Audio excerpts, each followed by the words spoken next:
এখন যে গাছে দাঁড়িয়ে আছে, যে বৃক্ষ দাঁড়িয়ে আছে আমরা, এটি অনেক বড় বৃক্ষ। যদি এখন দেখা যায় ছোট, বাকি এটা অনেক বড় হয় গাছ। এটাকে বলে মহুয়া গাছ। মহুয়া বিখ্যাত কেন? তার ফুলের জন্য, এবং অদ্ভুত সুগন্ধযুক্ত ফুল এই মহুয়াতে হয়ে থাকে। আমরা ইউনানি আয়ুর্বেদে মহুয়া গাছের বাকল এবং ফুল ও ফল ব্যবহার করে থাকি। বিশেষ করে মহুয়ার যে ফুল, সেই ফুল কিন্তু চমৎকার নিদ্রা কার মতো, চম্পা ফুলের মতো।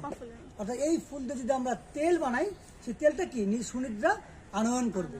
এবং এই মহুয়ার তেল কিন্তু আবার কি বিভিন্ন স্কিন ডিজিজে ব্যবহার করি আমরা এক্সটার্নাল হিসেবে। মহুয়ার তেল আমরা বিভিন্ন চর্মরোগে কি এক্সটার্নালভাবে ইউজ করতে পারি, যথেষ্ট উপকারদর্শী। এবং এটা ফুলের জন্যই সে বিখ্যাত। মেধুকা ইন্ডিকা, মেধুকা ইন্ডিকা, আর বাংলা হচ্ছে মহুয়া। অনেক নাম আছে না মহুয়া।